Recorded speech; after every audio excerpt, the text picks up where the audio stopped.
Bienvenido aquí a la segunda sesión del curso Estrategia de Plantación de Iglesias. En la primera sesión nosotros hablamos un poquito acerca del por qué plantamos iglesias y dimos dos razones principales. Plantamos iglesias para multiplicar la gloria de Dios y plantamos iglesias para multiplicar el pueblo de Dios o los glorificadores de Dios.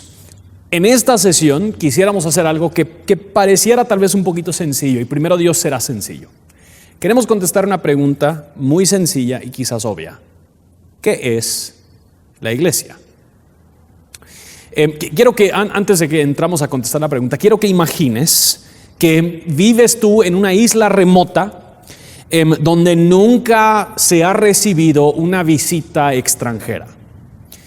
Siempre se ha vivido de una manera sencilla y aislada del resto del mundo y de todos los avances tecnológicos. No ha habido necesidad para mucha tecnología ni transporte, porque todos viven cerca, todos se conocen y se hablan y ahí está todo cerca, ¿verdad? Sin embargo, imagina que entonces llega un visitante extranjero y no le gusta andar en pie, porque ya se acostumbró al mundo moderno, donde todos en carro y bus y tren y lo demás. Entonces se acerca con un herrero por ahí y le dice: mire, señor herrero, necesito que me construyas un carro. Ahora, hay tal vez un pequeño problema. Este herrero no sabe qué es un carro. Si este herrero no aprende antes de iniciar la construcción del carro lo que es el carro, le será muy difícil construirlo. Antes de que el herrero inicia con la labor de construir el carro, pues tiene que asegurar que entiende precisamente lo que es. Ahora, yo sé que esto es tal vez un ejemplo un poquito absurdo, pero nuestra situación de plantación de iglesias no es tan diferente. Muchos de nosotros estamos interesados en la plantación de iglesias sin quizás tener una idea muy clara de lo que la Biblia nos dice que es la iglesia. Antes de que nos lanzamos a la tarea de plantar iglesias, tenemos que tener muy claro lo que la Biblia dice que es la iglesia. Solo que nosotros tenemos tal vez un reto enorme que el herrero en esta isla remota no tiene. Nosotros ya hemos interactuado con instituciones que se llaman iglesias. Nosotros ya creemos saber qué es la iglesia, y entonces nosotros solemos pensar que esta pregunta de qué es la iglesia realmente no es tan relevante. Eso ya lo sabemos. Pasemos a los pasos, Justin. A menudo es nuestra confianza en que ya sabemos qué es la iglesia la que nos lleva a plantar algo menos que una iglesia. Quisiera que empezáramos leyendo 3 pasajes, y si no se dan cuenta, en este curso vamos a pasar mucho tiempo leyendo pasajes.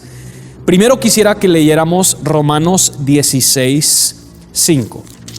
Romanos 16:5 dice lo siguiente: saluden también a la iglesia que está en su casa. Saluden a mi querido hermano Epeneto, que es el primer convertido a Cristo en Asia. Leamos 1 Corintios 11:18. El pasaje dice lo siguiente: pues en primer lugar, oigo que cuando se reúnen como iglesia, hay divisiones entre ustedes. Uno más, Efesios 5:25 al 27.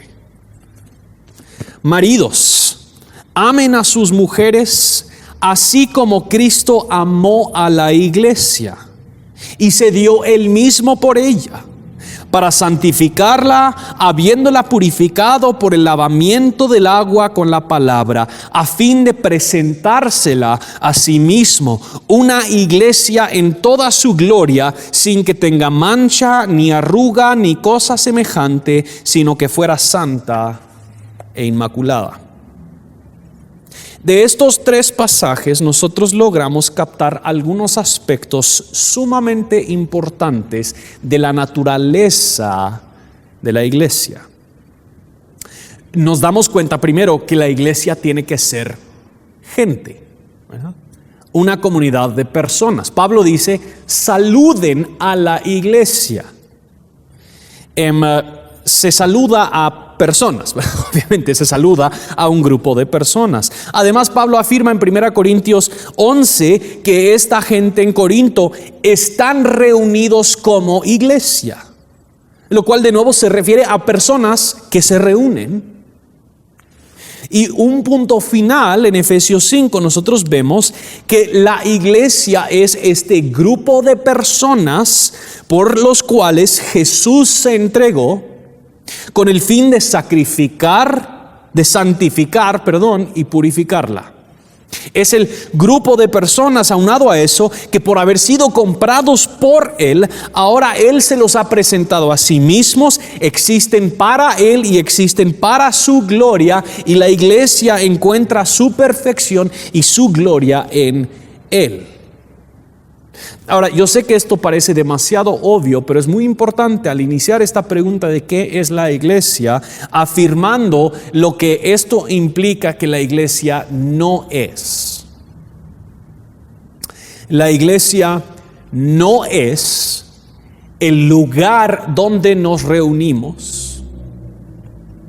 La iglesia no es el servicio dominical. La iglesia no es una actividad. La iglesia no es lo que hacemos. Si nosotros tenemos esas cosas en mente, cuando pensamos en plantar iglesias, lo que plantaremos será una copia deficiente, una copia falsa de lo que realmente es la iglesia. Edificios abundan. Servicios dominicales abundan, pero iglesias es lo que realmente queremos plantar. Que, para decirlo así, la iglesia no es nuestra actividad, sino que la iglesia es nuestra identidad. La iglesia no es lo que hacemos, es lo que somos. Entonces, a partir de las Escrituras, ¿qué podemos decir acerca de lo que sí es la iglesia? Y yo creo que nosotros podemos decir dos cosas muy importantes. No vamos a entrar necesariamente a lo que hace la iglesia, pero sí vamos a hablar de lo que es la iglesia. Primero que nada, la iglesia es una comunidad reconciliada. Quiero que veamos algunos pasajes. Ya vimos Efesios 5:25. Pasemos a Colosenses 1, versículo 15 al 20. Esto de nuevo es este himno cristológico que vimos en la sesión pasada. Pablo está hablando, Él es la imagen, empecemos en el 13, porque Él nos libró del dominio de las tinieblas y nos trasladó al reino de su Hijo amado, en quien tenemos redención y el perdón de los pecados.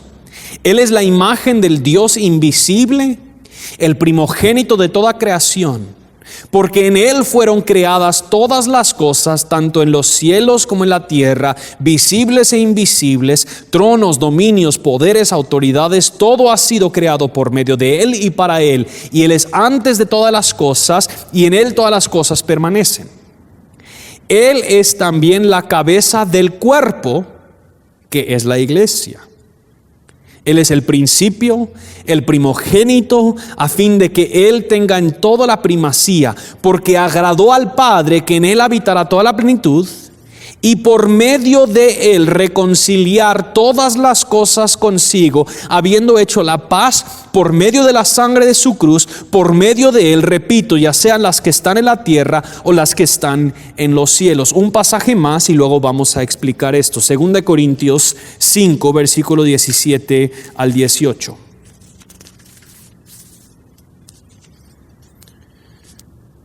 De modo que si alguno está en Cristo, nueva criatura es. Las cosas viejas pasaron, ahora han sido hechas nuevas. Y todo esto procede de Dios, quien nos reconcilió con Él mismo por medio de Cristo. El punto es que la iglesia es la comunidad de personas que antes estaban en pecado, muertos en sus delitos y sus transgresiones, y por lo tanto en enemistad con Dios, pero por obra de Dios en Cristo, Él ha provisto perdón de sus pecados y por lo tanto reconciliación y restauración a su relación con Dios por el cual ellos fueron creados. Que la iglesia, este pueblo de Dios, es la comunidad de personas quienes antes estaban en enemistad con Dios y ahora han sido reconciliadas con Dios en Cristo. Que, para decirlo así, la iglesia debe su existencia entera a la obra de Cristo. Esto nosotros lo vemos en varios diferentes aspectos, pero es este pueblo que ha sido escogido, ha sido reconciliado con Dios. Y esta reconciliación y este proceso de Dios en elegir a este grupo de personas al quien Él ha otorgado perdón de sus pecados en gracia y los ha recibido como posesión exclusiva, hay también aunado a eso una santificación a este pueblo donde ellos se van pareciendo más y más a Dios. Noten lo que dice Efesios capítulo 1 versículo 4. Perdón, Efesios, voy al camino equivocado aquí. Efesios capítulo 1. Efesios 1 versículo 4. Porque Dios nos escogió en Cristo antes de la fundación del mundo para que fuéramos santos y sin mancha delante de Él. Que el ser reconciliados por Dios no solo es un término relacional, pero también es un término moral y posicional, que nosotros ahora nos encontramos como su pueblo delante de Él, santificados y sin mancha, en este proceso de ser apartados, santificados del resto del mundo, para, como mencionamos en la sesión pasada, manifestar sus propósitos y su gloria entre las naciones. Esto lo vemos de nuevo afirmado en lo que Dios obró para Israel en Éxodo 19, versículo 4. Ustedes han visto lo que he hecho a los egipcios y cómo los he tomado sobre alas de águilas y los he traído a mí. Dios está obrando en su iglesia algo muy parecido a lo que Él obró en Israel. Igual que el pueblo de Israel, Dios ha escogido por su gracia, Él ha santificado por su gracia y Él los ha apartado por su gracia y para su gloria. Ellos han sido redimidos y han sido reconciliados con Dios en Cristo. En ese sentido, igual que el pueblo de Israel, entre todas las naciones, la iglesia contrasta con el mundo a su alrededor porque ha sido reconciliado con Dios y su Creador. Esto significa muy sencillamente cuando decimos que la iglesia es el pueblo, esta comunidad reconciliada, que su mera existencia se debe a la obra de Dios. Nuevas iglesias locales existen única y exclusivamente por la obra de Dios, verdaderas iglesias. Porque la iglesia es esta comunidad que Dios ha reconciliado. No podríamos hablar de una nueva iglesia sin reconocer abiertamente desde el principio que ser iglesia es ser reconciliado por Dios. O sea, la identidad que obtenemos como iglesia es otorgada precisamente porque hemos sido reconciliados con Dios. La iglesia es idea de Dios. Es obra de Dios, es posesión de Dios. No se puede hablar de la plantación de nuevas iglesias y de lo que es la iglesia sin hablar del Evangelio de Dios en Cristo, porque es por medio del Evangelio que Dios ha creado a la iglesia.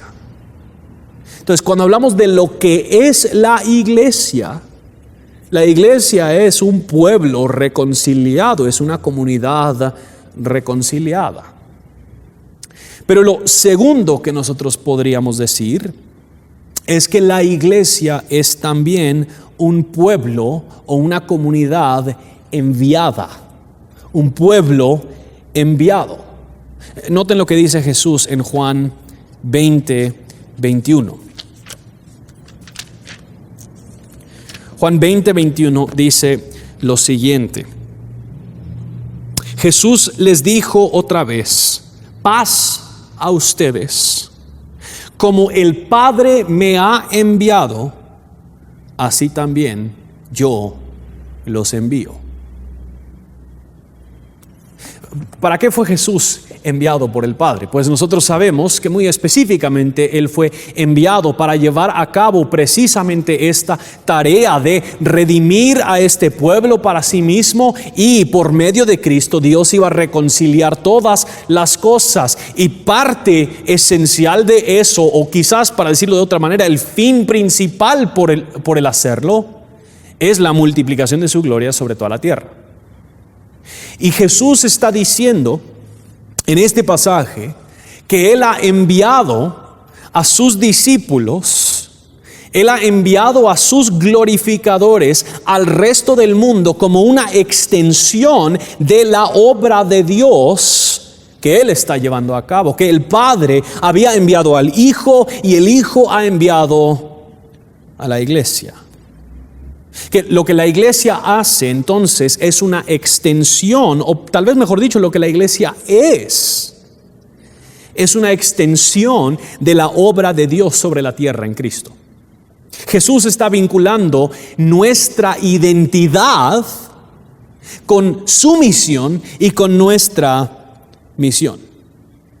O para ponerlo de otra manera, la iglesia no tiene una misión exclusiva. Más bien, nuestra misión es una parte de la gran misión de Dios que Él está obrando. Parte de nuestra identidad es que hemos sido enviados. Ahora, esto es muy importante entender cuando vinculamos estas ideas de misión e identidad. Muchas veces hemos hablado de la misión de la iglesia como una de sus funciones, una de sus actividades. Sin embargo, ser un pueblo enviado en misión no es simplemente un programa que ejecutamos o una actividad en la que participamos. Más bien, ser un pueblo enviado en misión es parte de nuestra identidad. Donde sea que vamos, e independiente de lo que hacemos, todo para la iglesia es parte de su misión, porque la iglesia en su esencia es un pueblo enviado en todo momento, ya sea en adoración dominical o en nuestros trabajos y colegios entre semana. Allí el pueblo está representando sus propósitos, proclamando el evangelio de Jesucristo y la gloria de Dios en el mundo, porque nuestra mera esencia como pueblo enviado es misional. Ya hemos mencionado en varias ocasiones la comparación al pueblo de Israel en Éxodo 19, pero es importante escuchar este lenguaje, que el pueblo de Israel fue escogido como reino de sacerdotes.